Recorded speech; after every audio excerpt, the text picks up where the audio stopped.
Hello, friends. Welcome to our summer shape up event. I'm super excited to be coming live and sharing some information, education with you this week. So let me just go over a couple of logistics. So Monday through Friday, there's going to be a live video just like this at noon. That video will stay live for 48 hours. So 2 full days. You can watch it. Take notes. I'm hoping that I give you lots of good information that will be helpful to you. And then if you want to have the videos or if you can't catch them live, I'm going to be emailing them to all my transformers, which are basically people who use the First Form app or any of my First Form customers. So if you don't know, my name is Becky Bridgham. I am super passionate about health, fitness, yoga, and really even more so like helping women figure out the mystery, because we see stuff all the time. We'll see posts, we'll see videos, we'll see recipes, and sometimes it's overwhelming that you just don't do anything. You're like, well, I tried Whole30 for 10 days, or I did keto, or I did, 22 days of 21 fix, and you just can't sustain it. So I want to help people get real results for life, not 21 days, not 6 months, like forever. And so that's why I'm now helping fitness coach, nutrition coach, and sharing awesome products through First Form, because those are products I have found and loved. And I have never in 20 years of health and fitness being, sharing and just living it, I've never ever promoted a product. So if you know me in over 20 years, now you know that this is why I'm sharing some of these, because they work and they're really good. And it's what I'm using. So all that aside, today's topic, there's 5 videos this week. And then on Monday, there's going to be a Zoom, a one-on-one Zoom with anyone who's using the First Form app to really help them make their personalized plan for the summer. And again, long-term. But all these videos, Monday through Friday, are totally free, open for you. And hopefully they're topics that are useful. If there's something that you watch all the videos and you're like, hey, I'm still wondering about XYZ, reach out to me. I would love to come and do more videos to share. So today we're talking about what do I eat and when? Because that's something that I see. I mostly work with women. So I'm going to say women.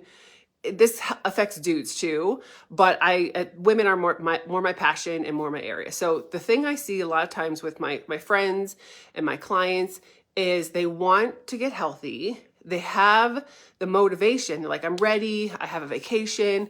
I don't like how I feel. I'm tired of being tired.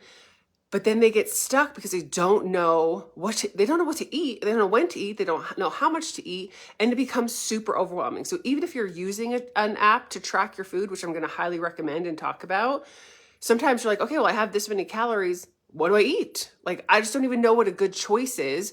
Or we have all these decades of health marketing in our brains, like thinking about, the popularity of a keto diet or paleo, or again, like Whole30 or Weight Watchers. And none of these programs are bad programs, but they have to be something that sustains your health and wellness for the long term. We don't want short-term game and long-term stagnancy, okay? So, we go back to like the fat-free fad. Like if a cookie was fat-free, it was healthy. Then we go to like, if a cookie is organic, it's healthy. Or if a cookie is gluten-free, it's healthy. Guess what? A cookie's a cookie. So it can be super confusing. So we're going to talk today about what to eat and when to really optimize your health, your nutrition, and reach your goals. So everyone's goal is going to be different. So that's one of the things that we want to talk about, is even if you're using an app, the beautiful thing is that app is going to help customize a program for you, because everyone's goal is different depending on where you start, how tall you are, what your weight is now, what your goal weight is. If you're just in maintenance mode, like maybe you're happy with your size, but you just want to tone up a little or have a little bit more energy, the apps are designed to customize the plan for you. So I can't come on here and say, eat 1,800 calories, 130 grams of protein, and you're going to be set for life, because everybody's body is different. I had 2 teenagers over the past 2 years lose weight. My daughter lost 30 pounds. She's like 5'2", and my son lost 20 pounds. He's like 5'10".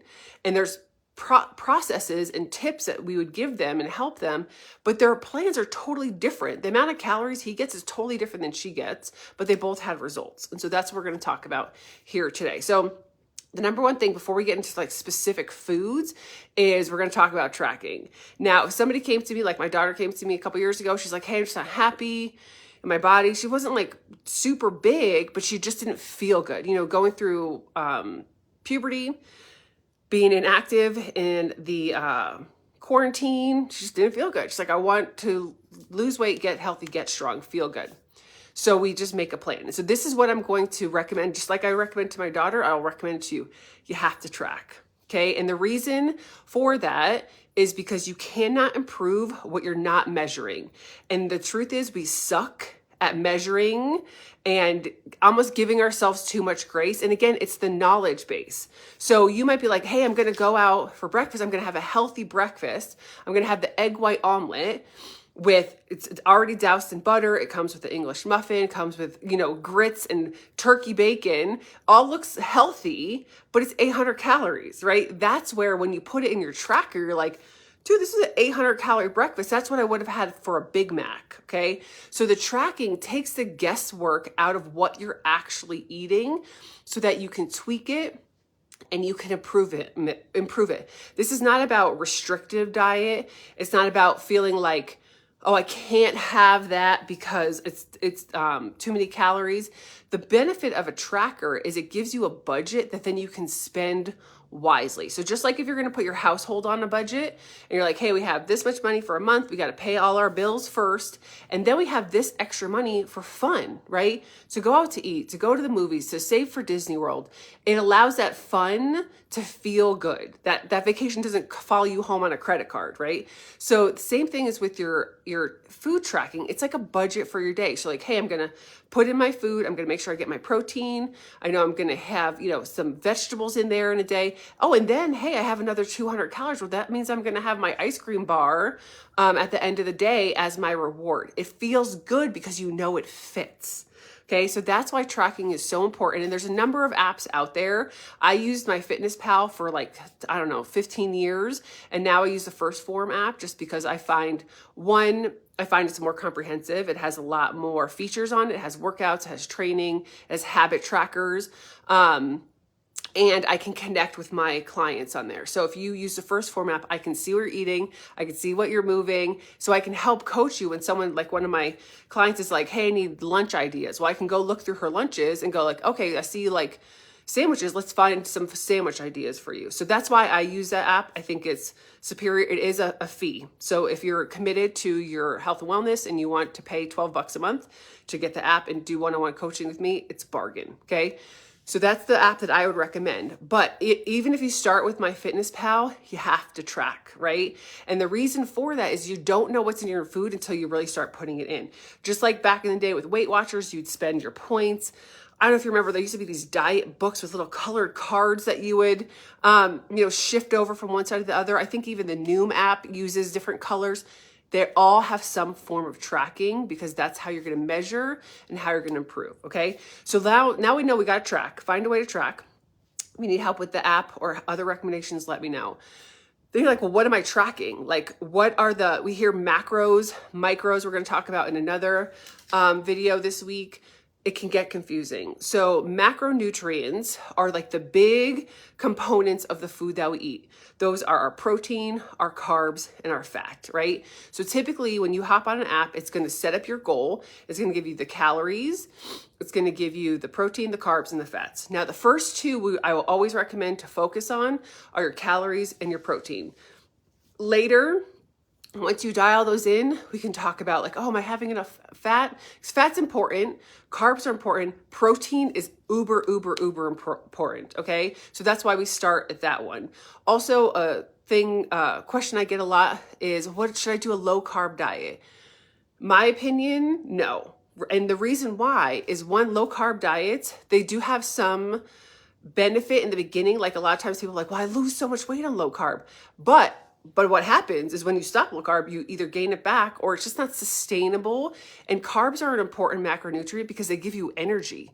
So too few carbs, you start getting cranky, you have mental fog, you don't have energy. So we need all of these. There's a reason, like if you think about like our food was divinely created, why all these components are in our food and they all serve a different purpose. So I don't recommend, honestly, eliminating anything wholly. Now you can adjust, and we're going to talk about how those numbers affect your body function and why we want to hit certain numbers. So calories, protein, carbs, and fat. First two we're going to talk about are the calories and the protein. Okay. So the benefit of using an app is it's going to tell you like, hey, you weigh 200 pounds. Your goal is 150 pounds. Here's the calories that you should be shooting for. Like this is your range. And here's the protein that you should be shooting for. Those two numbers are what we're going to focus on. Now, the idea that some people have, well, like, oh, if my app tells me that I should have 2,000 calories, that seems like an awfully lot. You know why? Because we've been conditioned that like, oh, cut calories to lose weight, right? That's not always effective. And here's why. If you like, I'm just going to eat as little as possible. I'm going to live on 1,200 calories for the next 6 months until my vacation. There's a few problems in there. One, it's super restrictive. You're bound to have some binge eating in there because you're just not designed to function on 1,200 calories. Like your body at rest, if you laid in a bed most days, we would burn at least 1,415 calories just to exist. So once you're dipping down to like 1,200 calories, your body starts like doing crazy things because it's trying to survive. It goes into survival mode. So you it literally starts to use up your lean muscle to survive. So you might end up losing weight. Like you might see friends who like get on a super restrictive diet and they lose a bunch of weight, but then you look at them and they look weak, they look thin, they don't look healthy. Like, oh yeah, hey, you're skinny now, but girl, you don't look healthy because they've lost so much muscle because their body needed it to survive. So one, that muscle is important for your heart. This is what we're gonna talk about with protein. For your heart, for your joints, like protein is in every part of your body, in every cell. So if your body starts using the protein from your muscles to survive, you are messing up your body, okay, for the long term. It also slows your metabolism because it goes into into that survival mode. You're gonna actually start burning less because you're not giving your body enough nutrients, okay? And this is I guess a theory, or can't think of the right word, but I guess a theory that I heard recently. It's called triage theory. That's it. But sorry, I lost it. And it basically says your body will go into like survival mode at the expense of long-term health. Okay. So you're cutting your calories, you're not eating enough protein, you're doing 2 hours of cardio to try to like lose some weight. Your body goes into triage, survival, at the expense of your long-term health. So what happens, it takes calcium from your bones, it takes muscle from your body, and long-term you end up with osteoporosis, you end up like weak and frail. So we do not want to restrict calories to that point, okay? Also, another thing is the muscle on your body determines the amount of your resting metabolism rate. Right? So say, like I said, if you lay in bed all day and we're just gonna throw some numbers out there. Say you have, 80 pounds of muscle on your body and you lay in bed all day, your body needs 1,400 calories to survive. These are not scientific. I'm just putting out, here's an example. If you have 100 pounds of muscle on your body would need, say, 1,600 calories just to survive. So ideally, the more muscle you have, we're not talking about getting bulky and like being bodybuilders. We're just talking about like actual muscle on your body to like move your bones, to cushion your organs, like functional protein and muscle. The more muscle you have, the more calories you need at rest, which means the more food you get to eat at a healthy level to maintain your weight. So people who restrict their calories, a ton, they get down to like 1,200 calories, they get thin. They have to stay that thin. They have to keep eating that much, which is like nothing, and they don't have any muscle because their resting metabolism rate is so low. Whereas if you lose weight in a healthy way with a high protein diet and you get down to your ideal weight, say it's 130 pounds, but you have muscle, you get to eat more food when you get to maintenance mode, which is like, who doesn't want to eat more good food, right? So those are just a couple of the reasons why it's not just about calories, like let's see how little we want to eat. We want to be in a calorie deficit. If your goal is to lose weight, and this is where, again, where the app will do all the math for you. If you want to lose weight, you have to be in deficit. It's like, your body's going to burn so much. If you eat the same amount, you will stay the same. If your body burns this much and you eat too much, you store fat, right? You get bigger. If your body uses as much and you go slightly under, we're not talking 900 calories under, we're talking probably about 10 to 15 to 20% lower, you will lose fat, lose weight in a healthy way, and you will also sustain your muscle mass, which is super important, like we talked about. So again, you want to be in calorie deficit. You don't want to be going, to McDonald's every day for lunch or having 3 glasses of wine. That's not going to help your progress long term. But you don't want to be too restrictive, and that's where the math comes in. So calories are important. Your calories are a budget, like I said. You want to make sure that you're using them in the best way possible. So again, I don't know if you've ever seen that illustration with a jar of pebbles and rocks. And the whole point is that if you take a jar and you put all your extras, all your like busy work, all the things that don't really matter, and you fill it up with sand, there's no room for your big priorities, which are your big rocks, right? You're out of room. You filled your day up with useless things. The same thing goes with our calories. You want to take your jar, your budget, and figure out your big rocks first, which we're going to talk about is your protein. We want to make sure that we have our protein dialed in. And then when you have that extra budget for your sand, that's your 2 Oreos at the end of the day. That's your reward. Or, your extra dollop of sour cream at Chipotle. Whatever it is, those little treats, you fill them in after you make sure you get your big rocks settled, okay? Which we're going to talk about is protein, okay? So a lot of times this is what happens. People will get on the app or get on a diet. They're like, okay, I Googled it and Google tells me I need 1,800 calories. So I'm just going to start eating and hope for the best. No, we're going to make a plan for these calories because you want it to be purposeful and you want it to also be enjoyable, which we're going to talk about at the very end, okay? So protein. Why is protein the number one thing we're going to talk about after calories? So calories are king, protein is queen. Apart they're powerful, but together they're unstoppable, okay?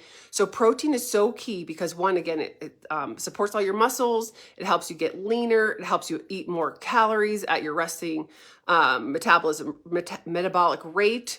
It's so important. And the fact of the matter is most people, especially women, are not getting the amount of protein that they need to sustain that healthy muscle mass. Now, I'm 42, and I think I read, this is probably 5-7 years ago, that after a certain age, so I think it was about 35, again, this is an old article, you will naturally lose muscle just by existing. So even think of older women, 50s, 60s, 70s, and you look at what their bodies look like, most of the time they get softer, they get frailer because a natural progression of age is we lose muscle, we lose collagen.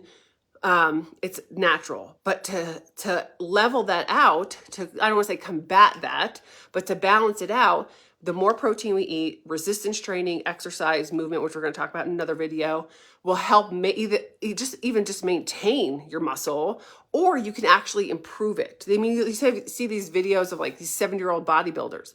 Now, we don't all want to be a bodybuilder, but we want to be healthy. We want to have strong enough bodies that we can play with our grandkids and we can, go to Disney with our family and not be winded, or hell, walk up the stairs and not be winded. So it's important, protein. So when you hop on your app, it gives you your calories. It's also going to give you your target protein number. Typically, if we had to just guess, a number, if you had to like use a generalization, we recommend 1 gram per pound of goal weight. So for example, if you're 200 pounds and your goal weight is 150 pounds, like that's what you're shooting for, you want to aim for 150 grams of protein. Most people are like, are you kidding? That's a ton of protein. You think that sounds like a lot until you really start to break it down, which is what we're going to do. So yeah, 150 grams of protein seems like a lot. On a normal day, I probably eat about 130, 140 grams of protein, and I'm not eating 10 chicken breasts for lunch and 9 protein shakes. I eat real food, but purposefully. And so how we break this up, this goes into the what should I eat and when. Once you have your goal, you want to literally get a piece of paper and break it up into breakfast, lunch, dinner, snacks. Okay, those are your main categories. You can also, like, say your snack category, you want to have 2 snacks a day. You just divide that in 2. Okay. So then you take your piece of paper and you look at your tracker, and your tracker says, okay, I wrote down math just so I don't have to make it up on the fly.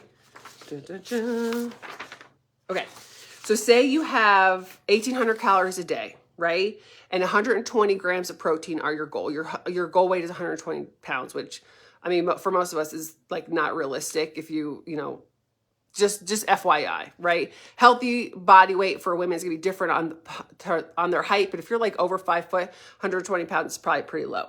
But 1,800 calories, 120 grams of protein. You're gonna break that up into breakfast is 450 and 30 grams, lunch is 450 and 30 grams, dinner 450, 30 grams, and snack 450 and 30 grams, right? So you basically budget out your day so you don't, like, again, go out to breakfast, have 1,000 calorie breakfast and then go like, oh, I only have 800 left for the day. That's not sustainable. That's why you need to budget it out for the day and stick within that window of your calories and protein. So again, you're going to have your budget. And then what you do, this is where the trial and error comes when you're tracking your food, is you say, okay, I have 400 calories for breakfast. Today I'm going to try 2 eggs and toast and a bowl of fruit. Okay, that fits. I liked that. That's a good option for me. Write it down. Next day, okay, maybe I'll try pancakes. Oh, well, the pancakes were high. They didn't have very much protein, and I had this sugar crash after. Maybe that will be a maybe, sometimes food. Next day, okay, maybe I'll try oatmeal with some protein powder in it. Easy peasy, 300 calories, got my protein in, and it was tasty. Keep that one. So you start finding options of food you like that are easy to make, that are affordable to buy, and then you just repeat them. And people will think, well, gosh, I feel like, am I going to have to eat chicken salads every day for lunch for the rest of your life? No, switch it up. If you like salads for lunch, one day do a chicken salad. Well, next day put a salmon on it. Next day put some, grilled steak on it, or hamburger meat or taco meat. Like, change up what you like so you have the variety that you don't feel restricted, but you can start keeping those food in the category of what fits in your macros. Okay. So that's your plan. But the one thing I really wanted to talk about I have never heard this before. I started training with First Form. They give us so much education. And like I said, I've been a fitness and health and wellness lover for 20 years. I've never heard this, why this is significant. And so I feel like I need to shout it from the rooftops. Your goal for each of those categories is at least 30 grams of protein. And here's why.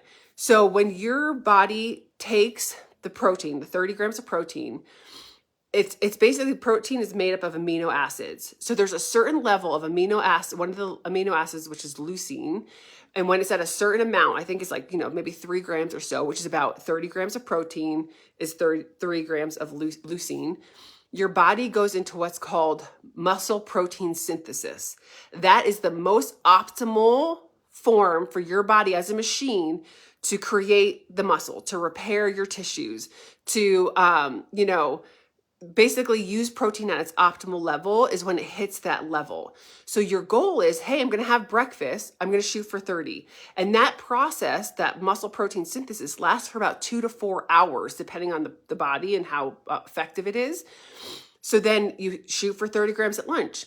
And then you shoot for 30 grams at dinner. So you're basically making your body this muscle building, fat burning machine just by hitting that number consistently throughout your day. I was like, why have I never heard this before? I mean, I eat probably about 30 grams a day in my meals just because that's like what budgets out for me.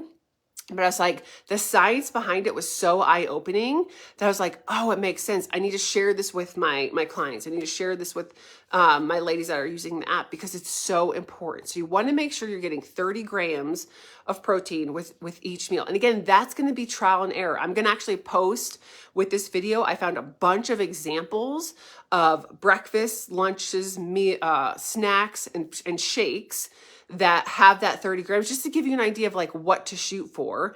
But then again, it goes back to that trial and error of what do you like, what's sustainable that you can eat on repeat. I mean, I literally eat the same thing for breakfast every day.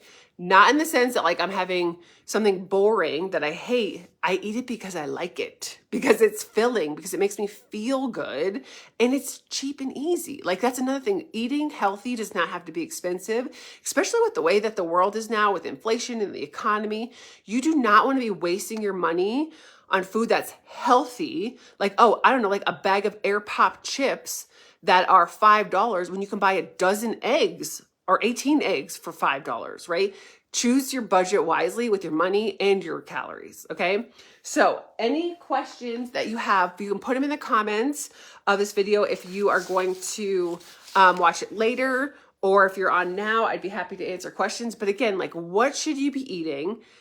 You got to use an app to figure it out, to get your specific math for your body and your goals. You just can't do it on your own. Like, unless you are seeing a nutritionist, which if you are, that's great. That nutritionist is going to do it for you.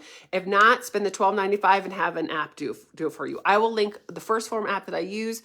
I will link the app that the First Form website if you want to check out the products, again, to get all these videos sent to you at the end of the week by being either an app user or a client. But yeah, I want to make sure that you guys have the education that you need to have that sustainable health and wellness for the rest of your life, not just for summer, but forever. Okay. So again, let me know if you have any questions. I'll be back tomorrow with another video, and have a great day. Hopefully that was helpful. And I will post those meal ideas right after this with this video. Bye, friends.